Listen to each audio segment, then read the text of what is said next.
Okay, shut up you guys. I want to talk about the movie Dead.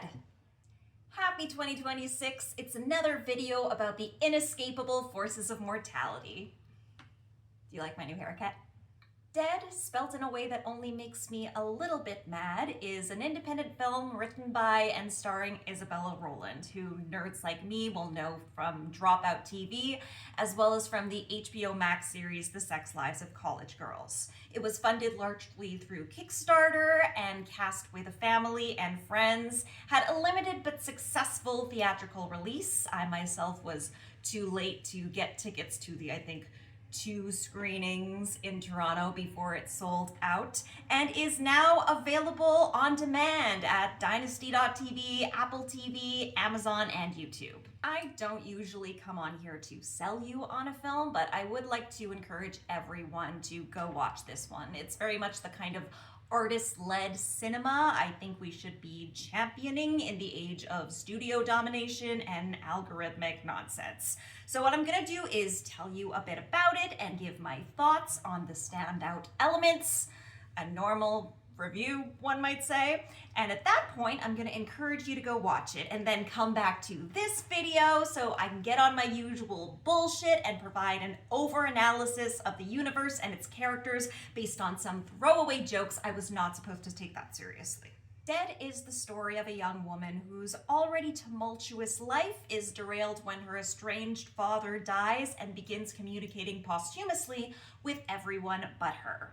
From there, she and her family must help her father move on while she comes to terms with what was said, unsaid, and why she's being left out of this heritage haunting. This film was apparently partially inspired by Roland's own experience dealing with the passing of her father. I personally can relate to channeling grief through art. I also lost my father a little over 3 years ago, and my most popular video on this platform is a short in which I freestyle rap about it over the beat of Super Freak.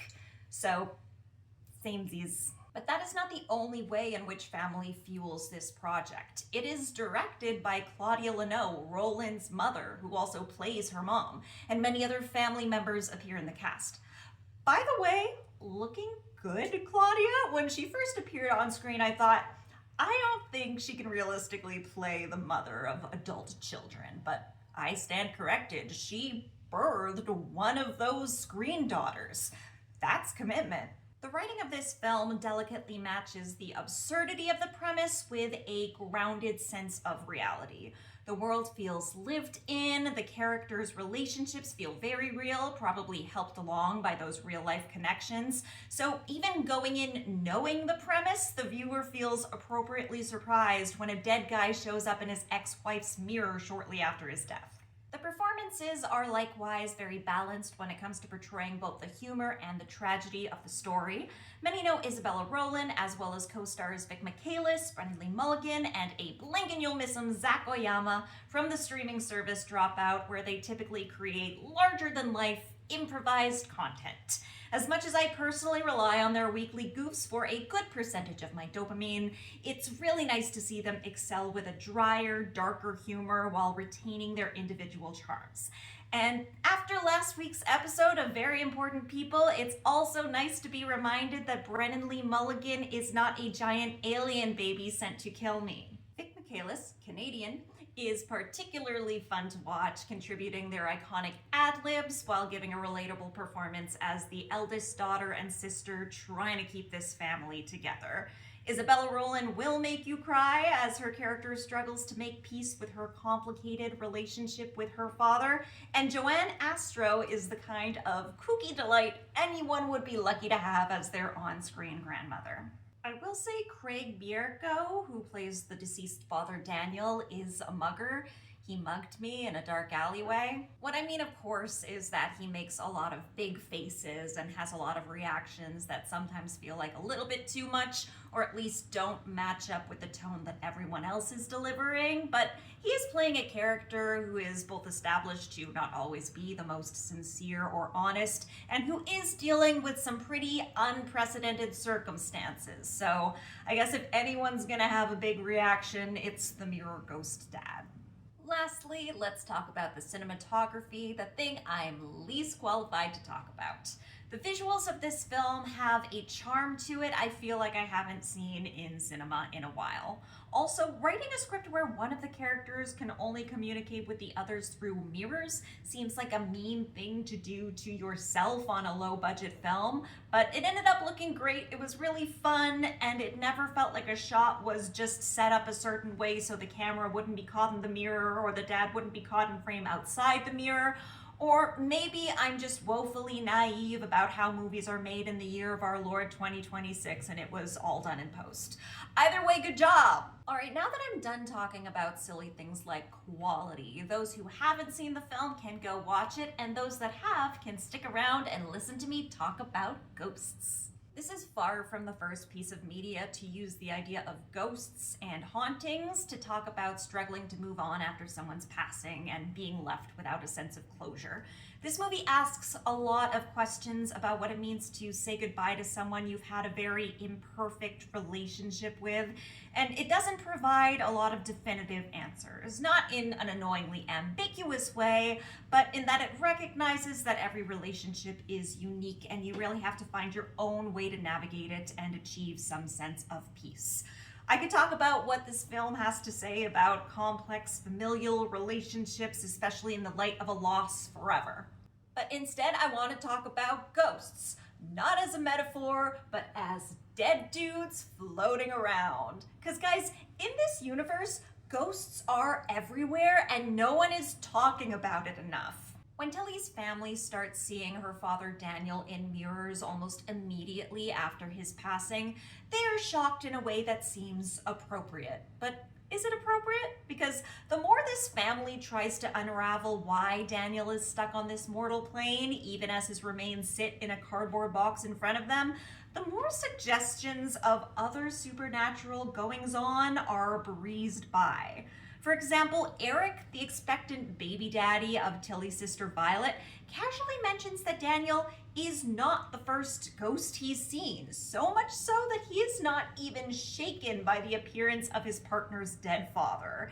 Tilly's grandmother has the business card of a psychic rabbi just lying around, and yes, he is specified to be the only psychic rabbi in the area, but that's just the Jewish religious community. There could very well be psychic monks or psychic Presbyterian ministers just a call away as well. Finally, Owen, who is a representative at the company that dealt with Daniel's remains, tells Tilly that his entire family can see banshees. He is specified to be on a healthy dose of pain meds at the time, so he could be having delusions, but the specification of banshees is interesting. Banshees in Scottish and Irish folklore, which, let's be real, are two cultures that a man who looks like this has some connection with, are fairies or spirits whose wailing denotes the coming of death. Owen manages the bodies of the recently deceased. Of course, in a world where spirits roam pretty freely, he is frequently visited by these harbingers. I just imagine him waking up and some banshee's like, ooh, someone will die. And he's like, yeah, Mondays, am I right? As for the rest of his family seeing them, I suppose it could be a family business. I mean, it's hard to get a decent job these days without connections. He could be a psychopomp nepo baby. So this film that is mostly about our complicated emotions around grief takes place in a low fantasy universe where ghosts are plentiful and evidence of their existence is pretty readily available for anyone who knows to look for it. So what does this mean for our characters? Well, the film is Tilly's story. Her trying to unravel why she's unable to see her father's ghost is really her unraveling her regrets surrounding their relationships, what she did or didn't do or say. But if we're looking at it as a true ghost story and not a metaphor, then it's not really Tilly's story at all. It's Daniel's. And when it comes to why Tilly is the one person Daniel can't speak to, the person who comes closest to the truth is the psychic rabbi.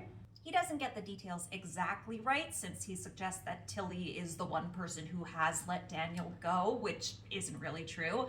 But he also states that Daniel is not actually the haunter, but the haunted. Who he can and cannot appear to is based on his feelings towards them, not vice versa.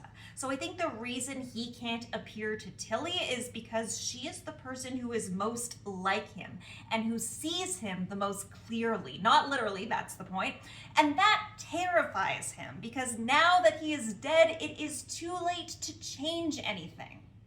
Daniel's ex-wife Frankie only sees him as the worst of his mistakes and the ways in which he screwed up their family and marriage. It's not unfair, he put her through a lot, but when someone views you in such a one-dimensional way and there's nothing you can do to change their mind, it kind of stops hitting in the same way.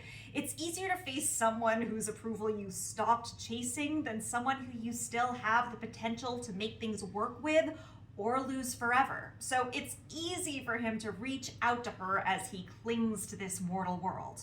Conversely, Violet, Daniel's eldest daughter, only sees in him the potential he never quite managed to make good on. She is constantly ready to breeze past the worst parts of him to retain a relationship, and that is a comfort he is unable to let go of even in his death. Even when he insists he's not really dead, as his ashes sit literally in front of him, Violet will not confront her father's fallibility, and as a result, he doesn't have to either. Everyone in the family has a limited view of Daniel except Tilly. In so many ways, she is like him, a little wayward and irresponsible, but deeply feeling. And it's because of her clear understanding of him that her holding him responsible for all the pain he's caused hurts so badly. And what was his last act on this mortal plane? To hurt her deeply one last time by refusing to say he loved her, even if his brain was addled and he didn't know she could hear it. So of course, though he may not make the decision consciously, he as a ghost is going to do everything to avoid facing the one person who understands him so deeply and to receive his final judgment from her. What finally allows Daniel to appear to Tilly is a memory from her childhood where he gives her a colorful pep talk that gives her courage throughout her life. It's a moment where he manages to positively impact his daughter while still being distinctly himself. In being honest about who he was while making the choice to honor the best parts of him first and foremost, Daniel and Tilly are finally able to communicate, and Daniel is able to get his closure and say goodbye to his family. So, I guess even leaning into the supernatural element, it's still about gaining the strength to let go. Fine, I learned something about the human condition. Obviously, part of the charm of this movie is that it's a quirky, standalone labor of love, and that's the reason I'm encouraging you all so strongly to watch it, but screw it. I want more stories in this universe. I want more goings-on from the psychic rabbi or Owen's family of banshee whisperers. Oh, banshees probably hate whispers, actually. It's antithetical to their craft. Anyway, if you've seen this film, please let me know what you think. Is it a simple, relatable story about loss and regret, or is it a message that ghosts are all around, and if you haven't seen one, it's because they're scared of you, honey? Also, please share if there are other indie films you've recently enjoyed that could use some love. If you enjoyed this video, please subscribe for more film reviews and theories, and as always, have a delicious day. I've talked a little bit on this channel about one of my favorite musicals, Next to Normal. In the final Broadway production, it's obvious the son is just a metaphor for the grief his parents refused to confront, but I've also listened to earlier workshop versions of the show, and in that, he might just straight up be a ghost, and I think he's dating his sister.